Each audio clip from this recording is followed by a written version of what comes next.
Hey there, Stampers. This is a Thursday technique video. I made this card after seeing it on the net somewhere. I was inspired.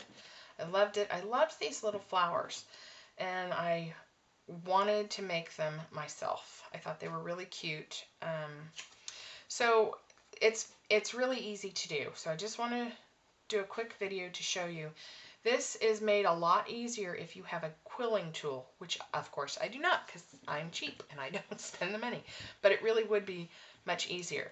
And it's a great way to use up scraps. So go to your scrap pile if you're making a card and you really want to zhuzh it up. All you do is you take your little piece of paper and you're going to just roughly trim the edges so that it's somewhat rounded, square, whatever. And if you have a more of a rectangle shape, that's fine too. This I have found from my own little limited experience, it doesn't matter. What you want to do is kind of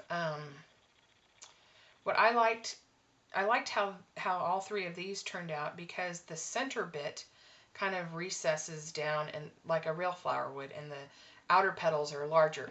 So the way you do that is by varying the width of the paper you're going to cut. So if the width of the strip that you're cutting, and I'm going to show you in just a second, is thicker towards the outside, or thinner, thinner towards the outside and gets thicker as you go in, because it works. We're going to roll it opposite. We're going to start with the outer bit and work our way in when we roll it. So I'm going to show you.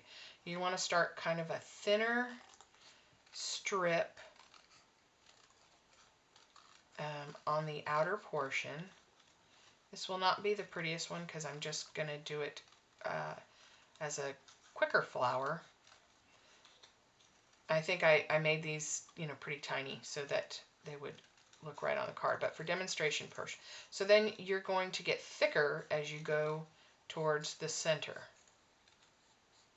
And I don't use the whole strip, so don't really worry about it. Just do the best you can. So that's what it looks like.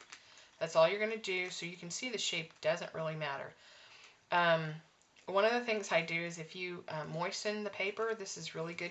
Stampin' Up! Cardstock is great. If you moisten it a little bit, it'll help get this center tighter. So I do have water somewhere, or you can be grossed out and spit. But I usually keep a little thing of water for my aqua painter. But it will help roll it. And also if you just kind of mess with the paper, I don't know if you can see what I'm doing. You want the center bit to be tight. And I just kind of use my nail to bend and soften the paper, going all the way through it. Now if you had a quilling tool, if you weren't cheap like me, you'd be done. But because I'm cheap, I have more time than money, I don't do this. I will probably get one because I think this is a fun technique. So then you just start rolling the center as tightly as you can. And once you get that going, it goes pretty quickly, I say. While I'm having trouble, I should cut my fingernails. That would help. They're about due to be cut anyway. Okay, there we go. See, you get this tight little center.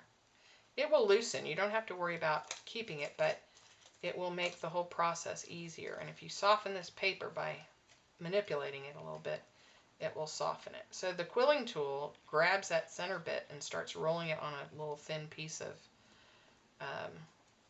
pencil shaped, but very thin with the wood, so that you get a tight little wrapped flower easy. But you can see, and you just want to try to keep the bottom bit level, and that's what creates the petal height difference, for lack of a better term. They're not really petals, but that's what they're going to appear like once you finish rolling. And if you vary it and have some that drop down and then others pop back up, that's fine, because that's the way flowers look. So that's why I think you don't need to draw this, you don't need to be precise, you just do it. And you can see pretty quickly, I didn't fold this bit here, which is why it's not working as easy. But I would cut it and just, that's done. I use a mini glue dot to keep it secure. And you can see it really is better if you manipulate the paper, because then it looks more like a flower.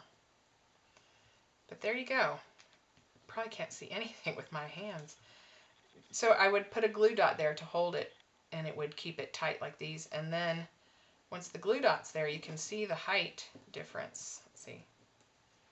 And then you just put a little pearl down there, and you have a cute little flower. Yay! Easy peasy. Isn't it cute? Try it. Use different colors. It's really pretty. And this is just used with the two-step bird punch. It's the vine. So the card was pretty easy once I made the flowers. Hope you found this helpful and you'll make some pretty rolled flowers of your own. Bye!